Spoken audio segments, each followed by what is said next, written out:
Thomas Reed was born at the edge of a forgotten village where the road ended and hope often did too. The village sat between rolling fields and dense forest, a place where time moved slowly and life demanded everything a man had.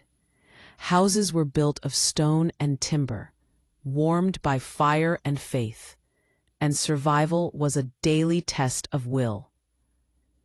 Thomas's family owned nothing but a small, cold cottage and a patch of soil that barely fed them. His father worked as a hired hand, repairing fences, clearing land, and lifting burdens that were never his own. His mother baked bread for others, often smelling warmth she could not afford to keep. From childhood, Thomas learned that hunger was not an emergency, it was routine. While other boys dreamed of adventure, Thomas dreamed of stability. A full meal, a roof that didn't leak, a life where his parents could rest without fear of tomorrow. When Thomas was 13, fate struck without warning. His father collapsed in the fields one afternoon, his body finally breaking under years of exhaustion. He survived, but never returned to work. From that day forward, Thomas carried the weight of the family on shoulders not yet fully grown. He rose before sunrise, worked until darkness swallowed the land, and returned home with aching limbs and empty pockets. Farmers paid him little because they could. Shopkeepers cheated him because they could. And men with power ignored him because they always had. One winter evening, while delivering firewood to a wealthy estate, Thomas overheard two men speaking inside the gate. "That boy works hard," one said. "Yes," the other laughed, "but hard work doesn't make men rich. Birth does." Thomas stood in the snow, hands numb, heart burning. That night, as he lay beside the cold hearth, he understood something that would shape his life forever. The world was not fair, and no one was coming to save him. If his life was going to change, it would be because he changed it. Spring arrived slowly. The soil softened, and the village stirred back to life. One day, while walking through the marketplace, Thomas noticed an old carpenter named Henry Moore shaping wood with calm precision. Every strike was controlled, every movement intentional. The finished pieces were strong, clean, and valuable. Thomas watched silently for days before gathering the courage to speak. "Sir," he said, "will you teach me?" Henry looked at him with tired eyes. "This craft takes years, and it breaks boys who think strength is enough." "I don't have anything else," Thomas replied.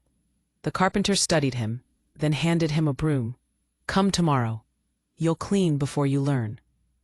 Thomas came every day. He swept floors, carried wood, sharpened tools, and endured silence. Weeks passed before Henry allowed him to touch a blade. Months before he shaped his first piece, his hands bled, his back screamed. His mistakes cost him nights of rework. But Thomas never missed a morning. "Discipline," Henry once said, "is choosing pain now, so life hurts less later." Thomas carried those words like armor. Years passed. His skill grew. His work improved. People began to notice. A repaired door here, a solid table there. Slowly, his name spread beyond the village. But success brought resistance. The local guild refused to accept him. "You're not one of us," they said. "You have no lineage." Thomas bowed politely and walked away. He built his own path. He saved every coin. He slept little. He worked relentlessly. He repaired barns, built carts, and crafted furniture sturdier than any in the region. Merchants began requesting his work.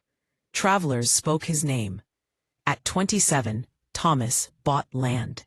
Not much, just enough. He built a workshop with his own hands.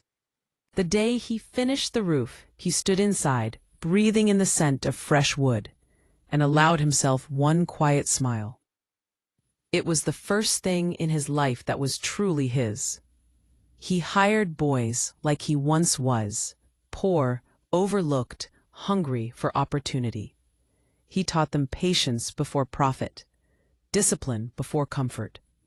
Your hands build, he told them, but your mind decides how far you go.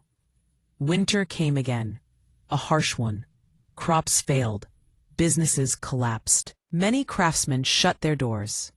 Thomas did not. He adapted. He repaired instead of replacing.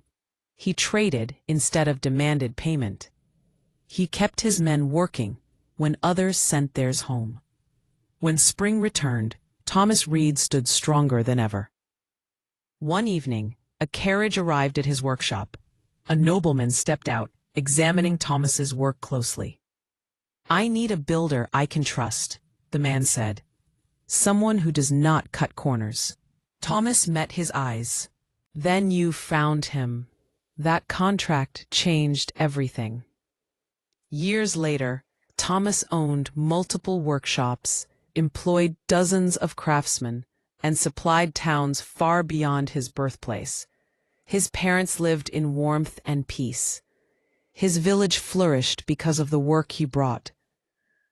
But Thomas never forgot the boy, standing in the snow, listening to men laugh at his future. On the final day of one year, as church bells rang and people gathered to welcome a new beginning, Thomas stood alone in his workshop. The fire crackled softly. Tools rested where he placed them.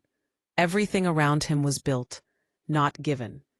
He reflected on his life and understood the truth most never learn.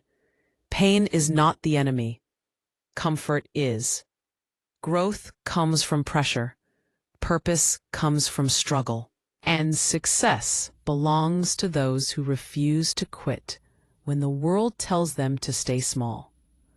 As the bells faded into the night, Thomas whispered a quiet promise, not to the past, but to the future. Never stop building. If this story touched your heart, don't forget to subscribe for more powerful stories inspired by Eric Bertrand Larssen.